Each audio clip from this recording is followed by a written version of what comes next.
तो बहुत सारे स्टूडेंट्स कमेंट कर रहे थे कि भैया जी 18 फरवरी का जो हिंदी का पेपर होने वाला है, इस हिंदी के पेपर को आप लोग पूरी तरीके से, एक तरीके से ये समझिएगा कि हिंदी को इस तरीके से समझा दीजिए कि हमको हिंदी से रिलेटेड कोई डाउट नहीं रहना चाहिए। मतलब हमको हिंदी यानी 18 फरवरी को जो हमारा हिंदी का पेपर होने वाला है, उसका जो हमारे अंदर डर है वह पूरी तरीके से आप समाप्त कर दीजिएगा। तो आज के इस वीडियो के अंदर प्यारे साथी आपके हितेश भैया आपको बताने वाले हैं, बस आप क्लास को एकदम स्टार्टिंग से लगाकर एकदम आप एंड तक देखना प्यारे साथी। मेरी गारंटी है, आपके हितेश भैया की गारंटी है, इस हिंदी के क्वेश्चन पेपर की सहायता से मैं आपको A to Z पूरा नॉलेज दे दूंगा कि भाई क्या क्या है, क्या क्या कैसी कैसी चीज़ें हैं, और हिंदी के पेपर में आपको किस तरीके के क्वेश्चंस आपके पेपर में आपको देखने को मिलने वाले हैं। ठीक है, ये जो क्वेश्चन पेपर का जो सेट रहने वाला है 800 A के, इसके जितने भी क्वेश्चंस मैं कराऊंगा प्यारे साथी, सारे के सारे आपकी IMP क्वेश्चंस होंगे। ऐसे क्वेश्चंस होंगे जो कि आपको डायरेक्ट 2026 के हिंदी के पेपर में आपको देखने को मिलने वाले हैं। ठीक है, इसके अलावा बहुत इंपॉर्टेंट चीज़ मैं आपको बताने वाला हूं इस क्लास के अंदर। बीच में कहीं मैं आपको एक सरप्राइज भी दूंगा। ठीक है, एक सरप्राइज मैं आपको रिवील करने वाला हूं। वह सरप्राइज क्या है? वह सरप्राइज केवल उन्हीं स्टूडेंट्स के लिए है प्यारे साथी, जो स्टूडेंट्स बोर्ड एग्जाम में 80 से ज़्यादा नंबर हिंदी के पेपर में लाना चाहते हैं और अपना पूरा का पूरा जो पेपर है भाई 70 आउट ऑफ 70 वो करके आना चाहते हैं। तो 70 आउट ऑफ 70 आप पूरा मार्क्स कैसे अटेम्प्ट करके आओगे 18 फरवरी वाले हिंदी के पेपर में, आज के इस वीडियो के अंदर सरप्राइज में मैं आपको बताने वाला हूं। ठीक है, तो सरप्राइज जो भी देख लेता है प्यारे साथी, वह बच्चा 90 से ज़्यादा नंबर ज़रूर लेकर के आएगा। बस मेरी गारंटी है, जो चीज़ मैं बताता हूं उसको अच्छे से बस फॉलो करना। देखो, सबसे पहले अगर मैं पेपर की बात करता हूं प्यारे साथी, तो 3 घंटे 15 मिनट का समय आप सभी को मिलेगा पेपर को सॉल्व करने के लिए। ठीक है, 70 अंक का हमारा पूर्णांक होगा, सभी को पता होगा, है ना। और इसमें कुछ निर्देश होते हैं जिनको एक बार के लिए आप पढ़ लेना, सारे निर्देश जो भी हैं, मतलब जो भी चीज़ें दे रखी हैं इनको पढ़ लेना। 20 नंबर के बहुविकल्पी क्वेश्चंस आते हैं, सभी को पता होगा। 50 नंबर के वर्णात्मक क्वेश्चंस आते हैं। तो टोटल 70 नंबर का क्वेश्चंस यहाँ से हमारे पेपर में पूछा जाता है। 20 नंबर का बहुविकल्पी क्वेश्चंस, ठीक है, और 50 नंबर का वर्णात्मक क्वेश्चंस। इतनी जानकारी तो सभी को होगी। ठीक है, तो चलिए सबसे पहले हम लोग यहाँ पर डिस्कस करेंगे प्यारे साथी कि हमारे पेपर में जो भाई खंड आ आता है भैया जी, वह हमारा बहुविकल्पी पेपर का सेक्शन होता है। ये चीज़ सभी को पता होगी कि जो खंड आ होता है वह हमारा बहुविकल्पी पेपर का सेक्शन होता है। इसमें हमारे पेपर में 20 मार्क्स के टोटल क्वेश्चंस आते हैं। कितने मार्क्स के? 20 मार्क्स के टोटल क्वेश्चंस आते हैं और टोटल हमारे 20 प्रश्न ही पूछे जाते हैं, मतलब 20 प्रश्न ही केवल पूछे जाते हैं। ठीक है, तो चलिए मैं आपको ले चलता हूं वह सारे इंपॉर्टेंट क्वेश्चंस की ओर जिनको आपको पेपर से पहले तैयार करना है। तो सबसे पहले अगर मैं अपने पहले क्वेश्चंस की बात करता हूं प्यारे साथी, पहला प्रश्न हमारा दे रखा है कि लहरों के राजहंस, ये जो रचना हमारी है लहरों के राजहंस, इसकी विधा कौन सी है? तो भाई आपको इसमें विधा बतानी है। ठीक है, तो विधा की अगर मैं बात करता हूं तो प्यारे साथी यहाँ से हमारा जो सही आंसर हो जाएगा बिल्कुल नाटक, यानी ऑप्शन नंबर फर्स्ट यहाँ पर हमारा बिल्कुल आप लोग सही कर लेंगे। ठीक है, यानी लहरों के राजहंस जो हमारी विधा है, इसकी जो विधा होगी इस रचना की वह हमारी नाटक विधा हो जाएगी। ठीक है, इसके बाद हम अपने तीसरे नंबर 2 क्वेश्चन की बात करते हैं। तो कह रहा है कि कौन सी रचना महादेवी वर्मा जी की है? तो यहां पर आपको बताना है कि महादेवी वर्मा जी की रचना इनमें से कौन सी है। निहार, गोदान, गबन और आपकी तितली, ये 4 रचनाएं आपकी दे रखी हैं। ठीक है, इनमें से आपको बताना कि महादेवी वर्मा जी की रचना कौन सी है। चलिए बताइए, सभी लोग कमेंट करेंगे। तो यहां से अगर मैं बात करता हूं तो निहार जो है ना भाई, ये महादेवी वर्मा जी की रचना हो जाएगी। ठीक है, एक नंबर के सारे क्वेश्चंस आपके पेपर में आएंगे, है ना। तो जितने भी क्वेश्चंस यहाँ पर मैं करा रहा हूँ तो सबसे पहले उनको नोट करना। ठीक है, इसके साथ साथ जो मैं चीज़ें बताता चलता हूँ उनको भी थोड़ा सा दिमाग में याद करते चलना, क्योंकि जब पेपर देने बैठोगे तो वो चीज़ें बहुत काम आएंगी। ठीक है, जैसे कि हमारा तीसरा नंबर क्वेश्चन है, इसमें देखो रचना और रचनाकार से हट करके क्वेश्चन है कि शुक्ल युग से प्रसिद्ध उपन्यासकार कौन से हैं। मतलब शुक्ल युग के प्रसिद्ध उपन्यासकार आपको बताने हैं। तो अगर आपको शुक्ल युग के प्रसिद्ध उपन्यासकार पता हैं तो आपको ये क्वेश्चन आता होगा। कोई डाउट, कोई बात नहीं, आपको क्वेश्चन पता चला तो चलिए यहाँ पर ही आप इस क्वेश्चन को तैयार कर लो। शुक्ल युग के प्रसिद्ध उपन्यासकार आप लोग याद कर लेना, यहाँ से आप लोग बिल्कुल सही हमारे हो जाएंगे प्यारे साथी। भगवती चरण वर्मा, यानी ऑप्शन नंबर बी यहाँ से हमारा बिल्कुल सही हो जाएगा।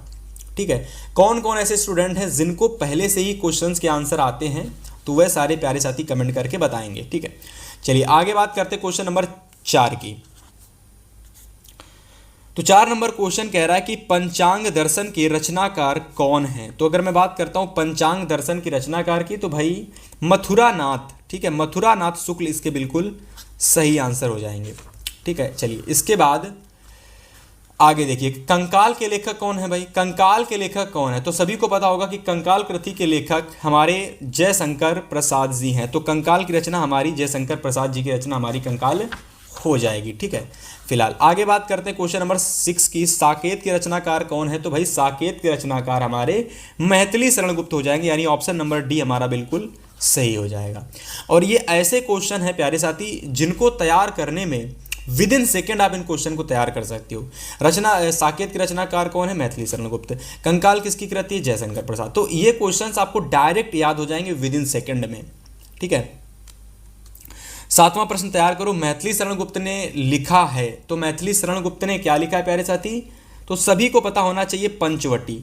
पंचवटी किसने लिखा है भाई, तो मैथिली शरण गुप्त ने लिखा है। तो ऑप्शन नंबर बी यहां से हमारा बिल्कुल सही आंसर हो जाएगा, यानी ऑप्शन नंबर बी को आप बिल्कुल सही कर लेंगे। ठीक है, चलिए आगे बात करते हैं। तो यहां से हम लोग देखने वाले हैं क्वेश्चन नंबर 8, 9, 10 और बाकी के सारे क्वेश्चंस। ठीक है, चलिए आगे देखते हैं, छायावादी युगीन रचना कौन सी है भाई। तो छायावादी युग की रचना कौन सी है, तो कामा यानी आपकी छायावादी युग की रचना हो जाएगी। ठीक है, आगे देखिए, प्रेम तरंग के रचनाकार कौन है। प्रेम तरंग जो हमारी रचना है, इसके रचनाकार का आपको नाम बताना है। चलिए इसकी अगर मैं राइट आंसर की बात करता हूं प्यारे साथी, तो प्रेम जो हमारी तरंग रचना है, इसके सही आंसर हमारे इसके राइट यानी जो लेखक हो जाएंगे वह हमारे भारतेंदु हरिश्चंद्र हो जाएंगे, यानी ऑप्शन नंबर डी को आप बिल्कुल पेपर में सही करके आएंगे। ठीक है, चलिए आगे नोट करिए क्वेश्चन नंबर 10 को। चलिए नोट करिए, ध्रुव सौमिनी नाटक के रचनाकार कौन है। तो अगर मैं ध्रुव सौमिनी की बात करता हूं भाई, सभी लोगों को पता होना चाहिए कि ध्रुव सौमिनी, अजात शत्रु, चंद्रगुप्त, स्कंदगुप्त, इन सभी रचनाओं के, है ना, इन सभी रचनाओं के जो रचनाकार हैं भाई वो हमारे जयशंकर प्रसाद हैं, यानी ऑप्शन नंबर सी को आप यहां पर बिल्कुल सही करेंगे। ठीक है, इसके बाद हमारा 11 नंबर क्वेश्चन है कि करुण रस का स्थायी भाव क्या होता है। तो भाई इस करुण रस के अगर मैं स्थायी भाव की बात करता हूं, तो करुण रस का स्थायी भाव आपका होता है शोक, यानी ऑप्शन नंबर ए को आप बिल्कुल सही करेंगे। इसके बाद अगर मैं 12 नंबर क्वेश्चन की बात करता हूं, कह रहा है पीपर पात सरिस मंडोला में कौन सा अलंकार होगा। तो अगर मैं अलंकार की बात करता हूं, प्यारे साथी, तो यहां से आप लोग ऑप्शन नंबर ए को बिल्कुल सही करेंगे कि उपमा जो हमारा होता है ना, उपमा अलंकार होता है। इसमें क्या होता है, किसी भी उपमे की उपमान से क्या की जाती है, तुलना की जाती है, तो वहां पर हमारा उपमा अलंकार होता है। पीपर पात सरिस मंडोला में कौन सा अलंकार है भाई, उपमा अलंकार है। दोहे का उल्टा क्या होता है, सोरठा होता है। मैंने बहुत बार ये क्वेश्चन कराया है ना, बहुत बार। तो डेफिनेटली सारे क्वेश्चन तैयार कर लेना। और हाँ, और जितने भी लोग बोर्ड एग्जाम 2026 देने वाले हैं, जिनका पेपर 18 फरवरी को लगा है, उनके लिए भैया हमने अभी आपको बताया था कि हमने उन स्टूडेंट्स के लिए सरप्राइज एक बहुत ही अच्छा प्लान किया है, जो स्टूडेंट्स बोर्ड एग्जाम में भाई 90 से ज़्यादा नंबर या तो 85 नंबर लाना चाहते हैं। और बहुत इंपॉर्टेंट चीज़ है प्यारे साथी, गारंटी दे रहा हूं, अगर आपने इस सरप्राइज को सुन लिया तो भाई आपकी बल्ले बल्ले है। आपको डर नाम का जो शब्द है ये आपके दिमाग से निकल जाएगा, बल्कि आप ये कहोगे कि बोर्ड एग्जाम कितनी जल्दी हमारा पास में आए और कितनी जल्दी हमको पेपर मिले और कितनी जल्दी हम क्वेश्चन करें। तो उसके लिए बस आप मेरा ये सरप्राइज अभी जो मैं बताने वाला हूं उसको आप सुन लेना। फिलहाल यहां पर अगर हम बात करते हैं, दोहे का उल्टा सोरठा होता है। और यहां पर हमारा कह रहा है कि अभ्यागत में कौन सा उपसर्ग होगा। ठीक है, उपसर्ग यहां बताना है, समास नहीं। तो अभ्यागत में आपका कौन सा उपसर्ग हो गया प्यारे साथी, तो आपको उपसर्ग बताना है। तो चलिए मैं आपको दिखाता हूं ऑप्शन और बताता हूं कि भाई अभ्यागत में उपसर्ग कौन सा होगा। तो यहां से अगर मैं बात करता हूं प्यारे साथी, तो यहां से देखिए ऑप्शन ए दे रखा है, बी दे रखा है, सी दे रखा है, डी दे रखा है, यानी आ बा सा डा दे रखा है। ठीक है, तो अभी जो आपको दिख रहा है ना, ये हमारा बिल्कुल सही ऑप्शन हो जाएगा। मैंने आपको बहुत बार बताया है भाई कि उपसर्ग का मतलब होता है वह शब्द जो किसी शब्द के भाई आगे लगकर बन जाते हैं, आगे लगकर, ठीक है, नया शब्द बना लेते हैं। वह शब्द हमारे उपसर्ग कहलाते हैं, यानी सफिक्स कहलाते हैं। वह हमारे सफिक्स कहलाते हैं। ठीक है, तो अभी को आप बिल्कुल सही कर लेंगे। आगे तो आगे कह रहा है भाई कि चक्रपाणी में कौन सा समास होगा। तो यहां पर हमारा समास का क्वेश्चन है। तो चक्रपाणी की अगर मैं बात करता हूं प्यारे साथी, तो चक्रपाणी में हमारा बिल्कुल सही हो जाएगा बहुब्रीहि समास, यानी बहुब्रीहि समास यहां पर हमारा बिल्कुल सही आंसर हो जाएगा। ठीक है, इसके बाद हमारा क्वेश्चन नंबर 16 है कि निम्न में से वारिद जो है इसका पर्यायवाची शब्द कौन सा होगा। तो वारिद शब्द का आपको पर्यायवाची शब्द बताना है प्यारे साथी कि वारिद शब्द का पर्यायवाची शब्द कौन सा होगा। तो अगर मैं वारिद की बात करता हूं कि यहां पर हमारा वारिद शब्द का पर्यायवाची क्या होगा, तो बादल जो है हमारा ये जो होता है पर्यायवाची होता है किसका, वारिद का। तो अगर आप जब बादल के पर्यायवाची देखने के लिए जाएंगे तो उन 2 से 3 पर्यायवाची, 4 पर्यायवाची या 3 पर्यायवाची में से आपको वारिद जो मिलेगा वह आपको बादल का पर्यायवाची देखने को मिलेगा। ठीक है, तो ये बहुत इंपॉर्टेंट क्वेश्चन है भाई, वारिद जो है ये बहुत इंपॉर्टेंट क्वेश्चन है, इसको आप जरूर से तैयार कर लेना। ठीक है, और इसके अलावा जितने भी क्वेश्चंस मैं यहां पर आपको डिस्कस कराता चल रहा हूं, ये सारे के सारे क्वेश्चंस आपके पेपर के लिए बहुत इंपॉर्टेंट हैं। चलिए, इसके बाद 17 नंबर क्वेश्चन को नोट करिए कि तास्याम जो है इसका आपको बताना है। ये जो लिया गया है, सबसे पहली बात ये तद से लिया गया है। ठीक है, तद मतलब जो तास्याम शब्द है ये तद शब्द से लिया गया है।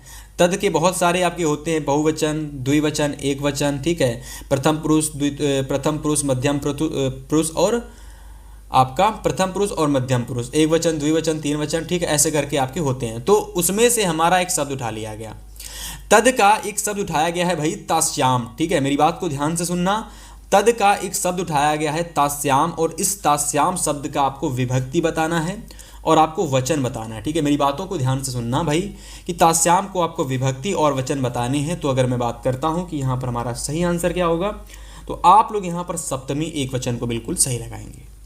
ऑप्शन नंबर डी को आप बिल्कुल सही करेंगे, यानी जो तास्याम है इसकी विभक्ति सप्तमी होगी। और अगर मैं वचन की बात करता हूं, तो एक वचन है, विभक्ति की बात करता हूं तो सप्तमी है। इसको आप नोट कर लेंगे। चलिए, इसके बाद 19 नंबर क्वेश्चन को देखिएगा। 18 नंबर क्वेश्चन यहां पर आपका मिस प्रिंट है, तो उसके लिए मैं आपसे क्षमा चाहता हूं, क्योंकि यहां पर इस मॉडल पेपर में हमारे प्रिंटिंग जो हमारे टाइप करते हैं, इस मॉडल पेपर को जो बनाते हैं हमारे पीपीटी मेकर, उन्होंने क्या किया है कि 18 नंबर क्वेश्चंस को नहीं टाइप किया है। मैंने क्वेश्चन सारे लिख के दिए थे इंपॉर्टेंट कि ऐसे ऐसे क्वेश्चंस होंगे, तो उन्होंने उस क्वेश्चंस को टाइप करना भूल गए हैं। तो उनके तरफ से मैं माफ़ी चाहता हूं आपसे। फिलहाल आगे के जितने भी क्वेश्चंस हैं उनको आप नोट करना। और अभी मैं आपको जो 50 नंबर के जो मैं आपको डिस्क्रिप्टिव क्वेश्चंस कराने वाला हूं, वर्णनात्मक क्वेश्चंस, जिसमें मैं आपको गद्यांश बताऊंगा, जिसमें मैं आपको पद्यांश बताऊंगा प्यारे साथी, तो वह सारे क्वेश्चंस आप लोग अच्छे से देखना। आपके हिंदी में 18 फरवरी वाले दिन आपके सबसे बेहतर नंबर आएंगे। बस आप क्लास को शुरू से लगाकर एकदम लास्ट तक देख लेना। 19 नंबर क्वेश्चन हमारा है कि निम्नलिखित में से संबंधवाचक सर्वनाम नहीं है कौन सा पूछा गया है। यहां पर देखो, जो है, जिस है, सो है, हम है। संबंधवाचक सर्वनाम कौन सा नहीं है। ठीक है, तो अगर मैं बात करता हूं हम की, तो ये आपका होता है संबंधवाचक सर्वनाम, आपका नहीं है। 20 नंबर हमारा क्वेश्चन है, मैंने पुस्तक पढ़ी, इस वाक्य में वाच्य का कौन सा भेद है। तो वाच्य का कौन सा भेद है भाई, तो आपको देखिए सी नंबर जो है ना, ये वाच्य का आपका भेद है। किसका भेद है, कृतवाच्य जो है भाई, ये वाच्य का एक भेद है। तो इसको आप नोट कर लेंगे। फिलहाल यहां तक कि हमने आपके लिए 20 ऑब्जेक्टिव क्वेश्चंस आपके सामने इस मॉडल पेपर के, है ना, इस मॉडल पेपर के 20 ऑब्जेक्टिव क्वेश्चंस मैंने आपके सामने प्रस्तुत किए, डिस्कस किए। अब देखिए, हिंदी के पेपर में अगर आपको प्यारे साथी बहुत अच्छा पेपर करके आना है कि आपको 60 में से लगभग आपको 60 से ज़्यादा नंबर, या तो 60 में से लगभग आपको ऐसा लगता है कि भैया जी मैं 62 नंबर 63 नंबर लाना चाहता हूँ, लेकिन मुझे कैसे लाने होंगे, इसके लिए एक कोई हमारे पास तरीका बता दीजिए। तो एक ही तरीका है प्यारे साथी आपके लिए, हमारी टीम की तरफ से जो भाई सरप्राइज आपके लिए रखा गया था, वह सरप्राइज केवल उन स्टूडेंट्स के लिए है, वरना आप वीडियो को थोड़ा सा स्किप कर सकते हो, डायरेक्ट वर्णनात्मक क्वेश्चन को आप समझ सकते हो। लेकिन अगर आपको सरप्राइज चाहिए, आपको चाहिए है कि मेरे पेरेंट्स जब मेरे मार्क्स देखें तो मेरे मार्क्स बहुत बेहतर उनको दिखें और वह मेरी तारीफ हर एक अपने आसपास के लोगों से, अपने रिश्तेदार से, अपने पड़ोसी से मेरी बात करें कि मेरे बेटे ने इतने मार्क्स लाए, मेरी बेटी ने इतने मार्क्स लाए हैं। तो उसके लिए आपको सबसे पहला पेपर, आपको 18 फरवरी वाले दिन हिंदी का पेपर आपको बहुत बेहतर करके आना है प्यारे साथी। इसके लिए हमारी टीम ने मिलकर के, पूरी F24 क्लासेस, हितेश भैया की टीम ने मिलकर के, हमारी पूरी F24 क्लासेस टीम ने मिलकर के आपके लिए एक बहुत बढ़िया सरप्राइज आपके लिए बनाया है प्यारे साथी। ये सरप्राइज आपके लिए एक ई बुक के रूप में है। इस ई बुक में देखिए आपको मैंने एक PDF आपके लिए बनाया है, और यह जो PDF है ना, ये आपके लिए एक ब्रह्मास्त्र साबित हो सकता है। मतलब ये PDF आपको कैसे मिलेगी, क्या करना होगा आपको, मैं सारी जानकारी मैं वही बताने वाला हूं। ठीक है, देखो सबसे पहली बात मेरी बात समझना, इस PDF को, इस ई बुक को बनाने में मैंने और मेरी टीम ने बहुत मेहनत की है। अप्रैल से लगाकर पूरे नवंबर तक हमने समय दिया है इस PDF को, इस ई बुक को बनाने में। मेरे प्यारे साथी, अगर आपको पास होना है तो भूल जाओ, आपको 80 से ज़्यादा नहीं 85 से ज़्यादा नंबर आपके आएंगे। बस आप लोग मेरी बात को सुनना ध्यान से, 1 मिनट मेरी बात को सुनना। आपको बस थोड़ा सा पढ़ना होगा प्यारे साथी। अगर आप 10 दिन भी आपके पास हैं, अगर आपके पास 5 दिन भी हैं, अगर आपके पास 20 दिन है तो और अच्छी बात है। मेरी गारंटी है आप 85 से ज़्यादा नंबर लेकर के आओगे। सबसे पहली मेरी बात सुनना, ई बुक में आपको क्या क्या मिलेगा मैं आपको दिखाता हूं। देखिए ये जो ई बुक है प्यारे साथी, इसमें आपको 100 से ज़्यादा MCQ क्वेश्चंस देखने को मिलेंगे, वह भी इंपॉर्टेंट MCQ क्वेश्चंस। ठीक है, आपको यहाँ पर इंपॉर्टेंट टॉपिक्स 2026 के देखने को मिलेंगे, जैसे गद्यांश है इंपॉर्टेंट, पद्यांश है इंपॉर्टेंट, संस्कृत के इंपॉर्टेंट गद्यांश, संस्कृत के इंपॉर्टेंट पद्यांश। ठीक है, तो ये सारी चीज़ें प्यारे साथी आपको इस पूरी कंप्लीट ई बुक में आपको देखने को मिलेंगी, है ना। ये ई बुक इतनी सस्ती है कि कोई भी इसे ले सकता है, मात्र 15 रुपए में। हाँ जी हाँ, मात्र प्यारे साथी, आपको पता होगा कि 15 रुपए में आज के समय में कुछ भी नहीं मिलता है, लेकिन हमारी टीम ने ये डिसाइड किया है, हमारी F24 क्लासेस टीम ने, कि हम 100 स्टूडेंट्स के लिए केवल ये ऑफर रखेंगे, और अगर 100 से ज़्यादा हो जाएंगे तो हम इसका प्राइस बढ़ा देंगे, क्योंकि हमको भी अपनी टीम को पे करना होता है ना। हमको भी आपके लिए वीडियोस को बनाने में जो मेहनत होती है उसको निकालना होता है।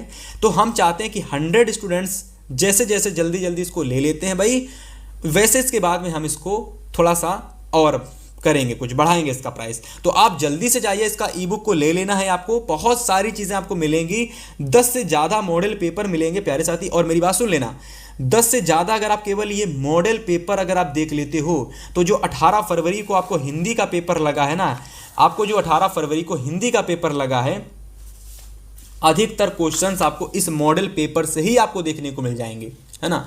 इसके अलावा हमने आपके लिए इंग्लिश, मैथ, साइंस और सोशल साइंस सभी की ई बुक आपको रेडी कर दी है। और अगर आपको सभी सब्जेक्ट की ई बुक लेनी है प्यारे साथी, तो मात्र 75 रुपये पे करके आप लोग सारे सब्जेक्ट की ई बुक ले सकते हो।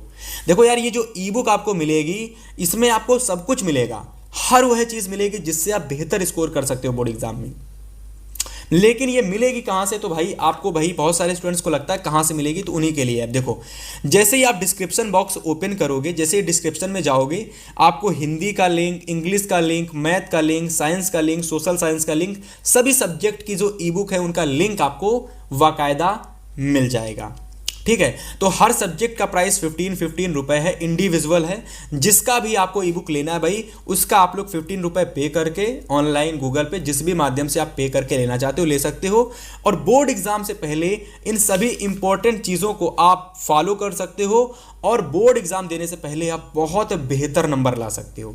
ठीक है, तो अगर आप भी बनना चाहते हो, बोर्ड एग्जाम में 90 से ज़्यादा नंबर लाना चाहते हो, हिंदी जैसे पेपर में, इंग्लिश जैसे पेपर में, मैथ जैसे पेपर में, तो आपके लिए हमारी पूरी टीम ने मिलकर के भाई सभी सब्जेक्ट की ई बुक बना दी है। डिस्क्रिप्शन में आपको लिंक पड़ा हुआ है, वहाँ पर आपको जाना है और आपको ई बुक ले लेना है।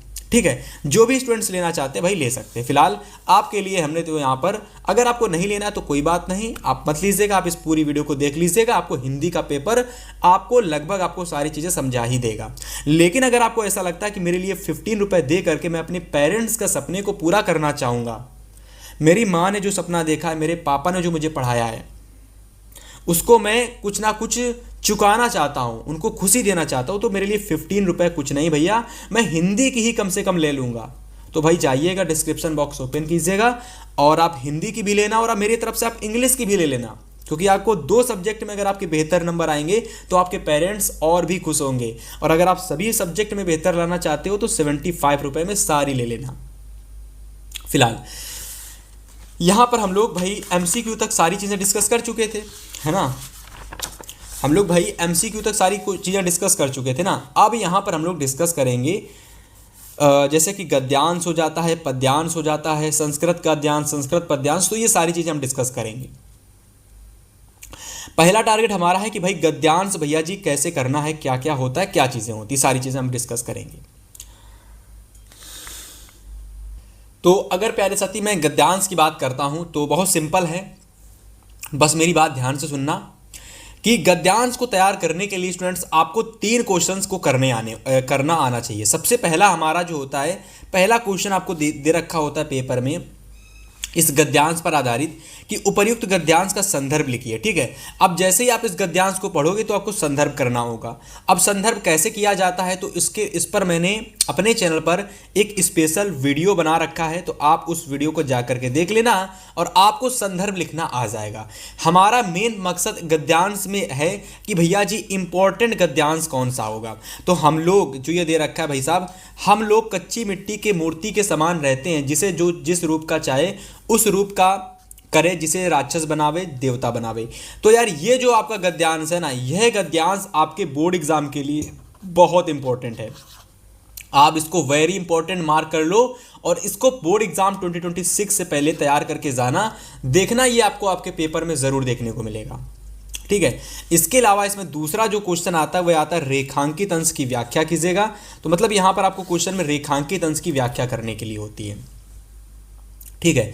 तीसरा क्वेश्चन हमारा आता है कि किन लोगों की संगति करना हमारे लिए बुरा होता है। तो प्यारे साथी, हम लोगों को किन लोगों की संगति करना हमारे लिए बुरा होता है, इसका जो आंसर आपको मिलेगा जब आप इस गद्यांश को पढ़ेंगे, और पढ़ने के बाद जब इसको पढ़ेंगे, क्वेश्चन को पढ़ेंगे, तो इस क्वेश्चन का आंसर इस गद्यांश से ही आपको मिल जाएगा, है ना। तो मेन फोकस हमारा जो रहना चाहिए वह स्टार्टिंग के संदर्भ वाले क्वेश्चन पर रहना चाहिए और इस व्याख्या वाले क्वेश्चन पर रहना चाहिए। हमको केवल उतने की ही व्याख्या करनी होती है जितने में अंडरलाइन होती है। जैसे कि ये तीन नहीं, लगभग 2 से ढाई लाइनों में अंडरलाइन है, तो ये दो ढाई लाइनें हैं, इन 2 से ढाई लाइनों को ही आपको व्याख्या करनी होती है। तो ये 3 क्वेश्चन होते हैं, एवरी क्वेश्चन आपका 2 मार्क्स 2 मार्क्स 2 मार्क्स, मतलब 2 + 2 + 6 यानी 6 मार्क्स के टोटल तीनों क्वेश्चन हमारे होते हैं भैया। तो तीनों के तीनों क्वेश्चन करने के लिए आपको 6 मार्क्स मिलते हैं। अगर आप कर लेंगे तो डेफिनेटली यहां से आप 6 नंबर पा सकते हैं। इसके बाद में अगर मैं बात करता हूं तो अथवा में देखिए, अथवा में अगर मैं बात करता हूं तो आपको फिर से गद्यांश मिलेगा, है ना, और फिर से आपको 3 क्वेश्चंस दिए जाएंगे, है ना। सेम वही चीजें अप्लाई होंगी, मतलब सेम वैसी ही चीजें होंगी। यहां पर भी आपको संदर्भ मिलेगा, यहां पर भी आपको व्याख्या करनी होगी रेखांकित अंशों की, मतलब जितने में अंडरलाइन आपको जो भी गद्यांश पेपर में होगा उसमें कुछ ना कुछ शब्दों में अंडरलाइन होगी। मतलब अगर 3 लाइनों में अंडरलाइन है तो केवल 3 ही लाइनों की आपको प्यारे साथी व्याख्या करनी होगी, है ना। इसके बाद में हमारा तीसरा प्रश्न आता है, और ये जो हमारा तीसरा क्वेश्चन होता है ये हमारा इसी गद्यांश पर आधारित होता है कि अजंता किस कला के लिए अद्वितीय स्थान रखता है। तो इसका आंसर आपको इसी गद्यांश से देखने को मिल जाएगा, ठीक है। तो ये सारी चीजें होंगी गद्यांश में आपकी, है ना। तो ये वाला भी गद्यांश आप नोट कर लो। तो प्यारे साथी यहां से एक ये दूसरा गद्यांश और ये हमारा पहला गद्यांश, ये दोनों के दोनों गद्यांश आपको आपके 2026 के पेपर में जरूर देखने को मिलेंगे। उससे इंपॉर्टेंट चीज होती है ज्यादा कि अगर आप संदर्भ और व्याख्या नहीं करना जानते हो कि कैसे इसको किया जाता है, तो ये दोनों की वीडियो का हो सकेगा लिंक मैं आपको अपने डिस्क्रिप्शन बॉक्स में आपको दे दूंगा, तो वहां से आप लोग देख लेना और अपनी संदर्भ कैसे किया जाता है, व्याख्या कैसे किया जाता है, तो उसको आप समझ लेना। फिलहाल ये जो तीसरा वाला क्वेश्चन होता है इसका आंसर आपको इसी गद्यांश के अनुसार से देना होता है, तो आप इसको भी देख के वहां से सीख लेना। फिलहाल इसके बाद अगर हम बात करते हैं अपने दूसरे क्वेश्चंस के बारे में प्यारे साथी, चलिए मैं आपको दिखाता हूं। दूसरा जो क्वेश्चन आता है पद्यांश पर आधारित होता है, तो अभी मैं आपको दिखाऊंगा कि जो पद्यांश पर आधारित क्वेश्चंस होता है उसमें कैसे कैसे क्वेश्चंस आते हैं, उसमें क्या क्या होता है और कैसा पद्यांश आता है, सारी चीजें मैं आपको अभी आगे बताने वाला हूं। तो यहां से स्टूडेंट देखिएगा, आप लोगों को ये पद्यांश दे रखा है, ओके, ये पद्यांश आपको दे रखा है ना। अब इस पद्यांश को आप पढ़ेंगे बहुत अच्छे से, है ना, बहुत अच्छे से पढ़ना होगा पेपर में। अगर आप बहुत अच्छे से नहीं पढ़ना चाहते तो केवल आप लोग समझना पेपर में कि ये कौन सा पद्यांश हमारा है, कहाँ किस चैप्टर से, किस पार्ट से लिया गया है, इस पार्ट के कवि कौन है। बस ये दो चीज़ें आपको स्टार्टिंग में पता लगानी है, चाहे लेखक का हो, चाहे गद्यांश हो, चाहे पद्यांश हो। बस आपको देखना है और देख करके यह पता लगाना है कि ये किस पार्ट से लिया गया है और इसके कवि कौन से हैं, ये किस पार्ट से लिया गया है, इसके लेखक कौन हैं। अगर मैं पद्यांश की बात करता हूँ तो आपको कवि बताने होते हैं, और अगर मैं गद्यांश की बात करता हूँ तो आपको लेखक बताना होता है। तो यहाँ हम लोग पद्यांश की बात कर रहे हैं, इसलिए मुझे कवि बताना होगा। तो जैसे ही मैंने इस पद्यांश को देखा, तुरंत मुझे इसका पाठ का नाम और तुरंत मुझे इसका कवि का नाम मुझे पता लगाना होगा। और अगर मैं लगा लेता हूँ दोनों चीज़ों का पता, तो मैं संदर्भ वाला क्वेश्चन पेपर में कर लूँगा। जैसे हमारा है कि ऊधो मोहि ब्रज बिसरत नाही, तो ये हमारे सूरदास के जो पद है उस हमारे पाठ से लिया गया है, और इसके जो कवि हैं वो हमारे सूरदास जी हैं, तो सभी को पता होगा। ठीक है, रेखांकित अंश की व्याख्या करनी होती केवल उतने की ही जितने में आपके रेखांकित अंश दे रखा होता है। जैसे कि यहाँ तक कि मान लो रेखांकित अंश है केवल इतने में, तो केवल ये 3.5 लाइनों की ही आपको पेपर में व्याख्या करके आनी है। ठीक है, इसके अलावा हमारा तीसरा क्वेश्चन आता है जो कि इसी पद्यांश पर आधारित होता है। तो उस क्वेश्चन को, इस तीसरे वाले क्वेश्चन का आंसर आपको इसी पद्यांश से आपको देखने को मिल जाएगा। जैसे कि श्री कृष्ण को ब्रज की कौन कौन सी बातें विस्मृत नहीं होती हैं, तो ये वाला जो क्वेश्चन है इसका जो आंसर है आपको इसी पद्यांश से आपको देखने को मिल जाएगा। बाकी ये दोनों आंसर आपको, संदर्भ वाला क्वेश्चन का आंसर, व्याख्या वाले क्वेश्चन का आंसर आपको, इसके लिए मैंने अपने चैनल पर वीडियो बना रखी है, तो आप देख लेना। वरना आप लोग यूट्यूब पर से किसी की भी वीडियो देख करके कि संदर्भ व्याख्या कैसे लिखते हैं, ट्रिक, वो वीडियो आप देख लेना, और वहां से आप संदर्भ और व्याख्या लिखना सीख जाओगे, फिर आसानी से आप लिख सकते हो। इसके बाद अथवा में हमारा एक और ये पद्यांश है, तो आप इसको नोट कर लेना कि विश्वत रेखा का वासी जो जीता है निथाफ आफ कर, तो ये भी वेरी इंपॉर्टेंट है, तो आप इसको भी नोट कर लेना। ठीक है, इसमें भी आपके 3 ही क्वेश्चन आएंगे, संदर्भ, व्याख्या और तीसरा नंबर वाला क्वेश्चन। ठीक है, कैसे किया जाता है संदर्भ व्याख्या मैंने आपको बताया, कैसे किया जाता है तीसरा नंबर वाला क्वेश्चन कि आपको पद्यांश से ही मिल जाएगा इसका आंसर, कि विश्वत रेखा का वासी कैसा जीवन व्यतीत करता है। उपर्युक्त पद्यांश के आधार पर लिखिएगा, तो पद्यांश पढ़ोगे तो आपको आंसर पता चल जाएगा। ठीक है, तो ये तो हो गया हमारे गद्यांश और पद्यांश, है ना, ये तो हो गए गद्यांश पद्यांश। अब पेपर में आपको देखने को मिलेगा भैया संस्कृत का गद्यांश, और उसमें पूछा जाता है संदर्भ और हिंदी का अनुवाद। संदर्भ आपको 2 नंबर का देखने को मिलेगा, हिंदी अनुवाद आपको 3, यानी 2 + 3 यानी टोटल 5 मार्क्स का क्वेश्चन आपको आपके पेपर में देखने को मिलेगा। तो चलिए मैं आपको ले चलता हूं और इस तीसरे नंबर वाले क्वेश्चंस, यानी इस वर्णात्मक के तीसरे नंबर वाले क्वेश्चंस में जो संस्कृत का क्वेश्चंस आता है गद्यांश वाला, इसमें संदर्भ 2 नंबर का और हिंदी में अनुवाद 3 नंबर का, टोटल 5 मार्क्स का क्वेश्चन आता है। तो आपको मैं अभी आगे दिखाता हूं फिलहाल।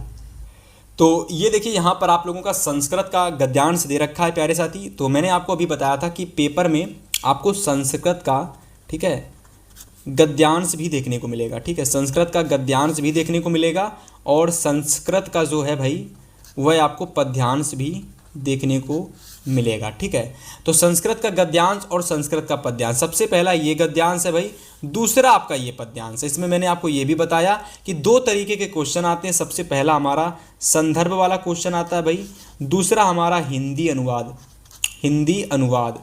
ठीक है, तो देखिए संदर्भ कैसे लिखते हैं संस्कृत का, हिंदी अनुवाद कैसे करते हैं संस्कृत का, तो इस पर ऑलरेडी हमने अपने चैनल पर वीडियो अपलोड कर रखा है। तो अगर आप वह वीडियो देखना चाहते हो तो आप वीडियो देख लेना, वरना यूट्यूब से आप किसी की भी वीडियो को देख करके संस्कृत का संदर्भ और संस्कृत के जो हिंदी अनुवाद होता है कैसे किया जाता है आप समझ लेना। और ये 2 मोस्ट इंपॉर्टेंट, ये जो आपको 2 है ना, एक ये वाला और एक ये वाला, ये दोनों के दोनों गद्यांशों को आप सॉल्व कर लेना।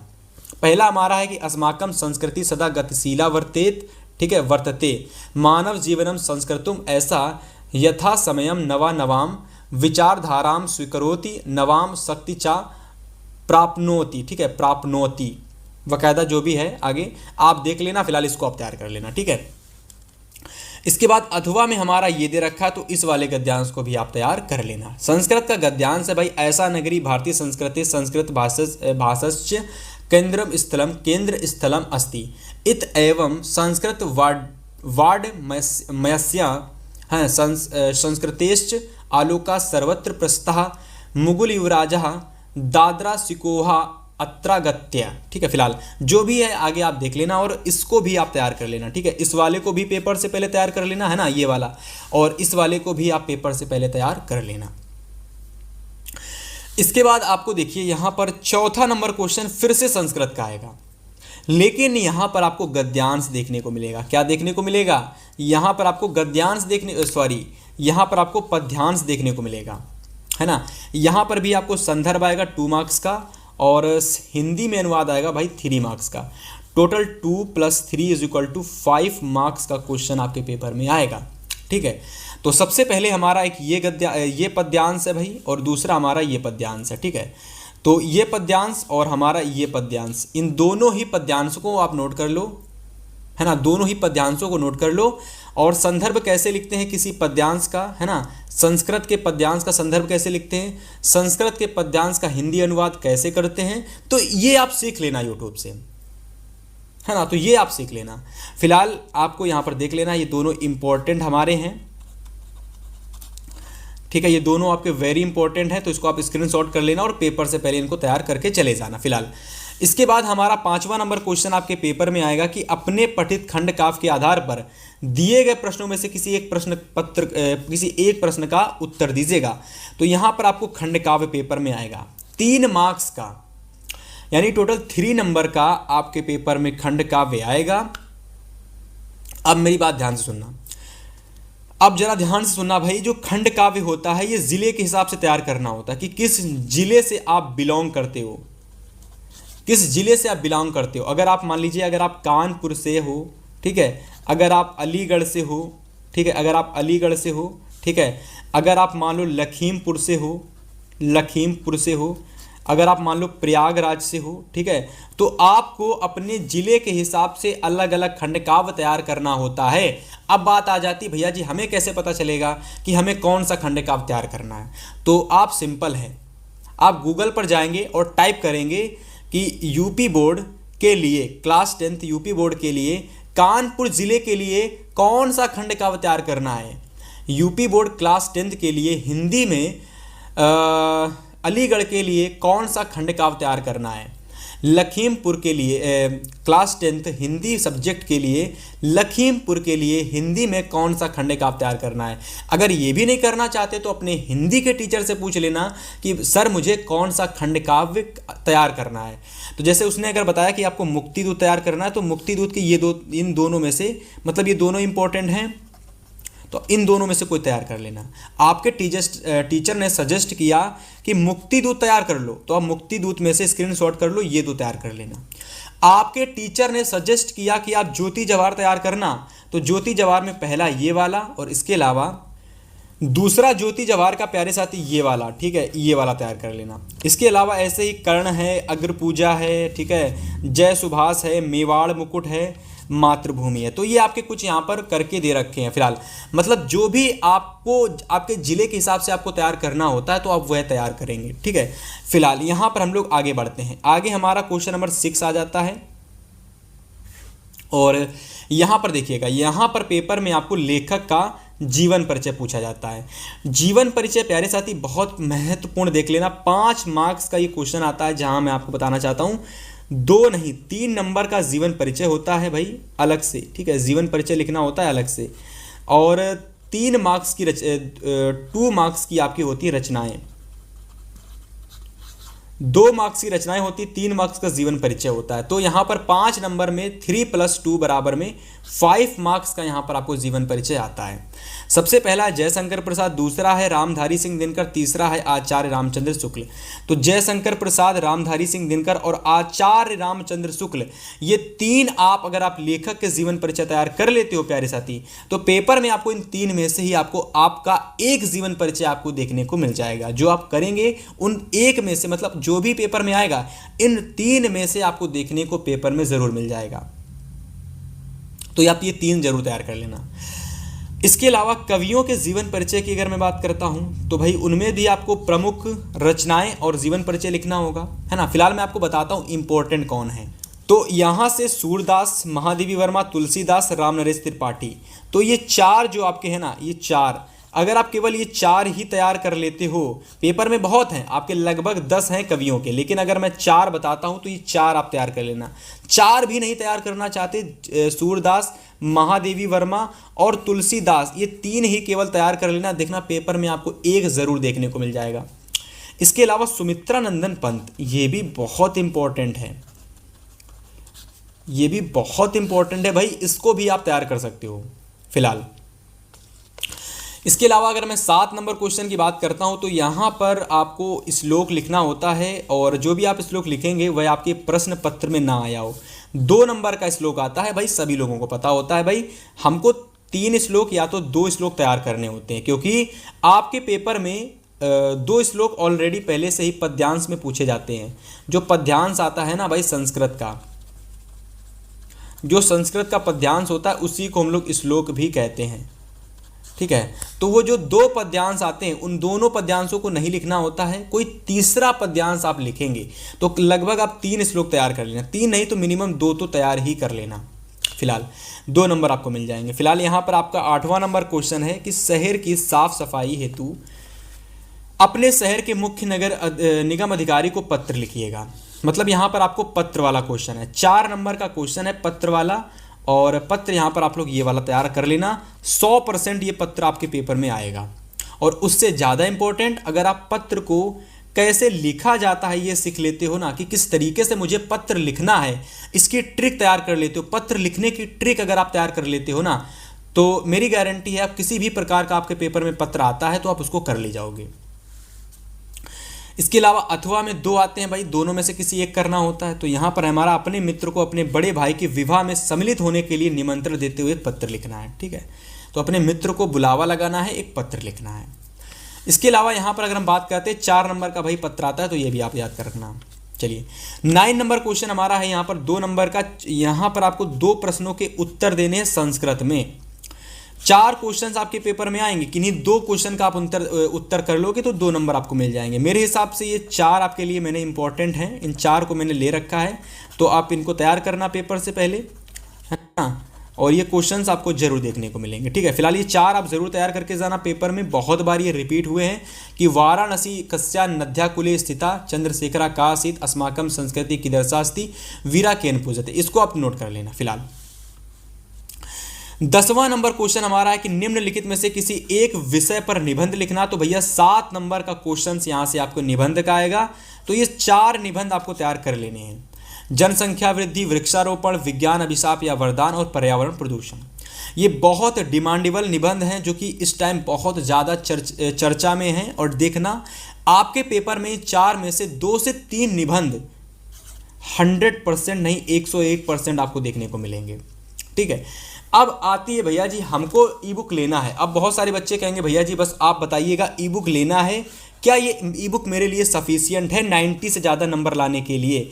तो प्यारे साथी मैं बार बार आपसे कहूँगा कि केवल अगर आपने इस ई बुक को लेने के बाद इसमें 10 मॉडल पेपर जो हैं उनको अगर आपने एक बार अच्छे से देखा और उनसे क्वेश्चन तैयार किए तो आप लोग बहुत बेहतर नंबर लाओगे। इसके अलावा इसमें आपको 100 से ज़्यादा MCQ देखने को मिलेंगे, और ऐसे MCQ जिनको अगर आपने पेपर से पहले तैयार कर लिया तो इसके बाहर नहीं आएगा पेपर में, ठीक है। फिलहाल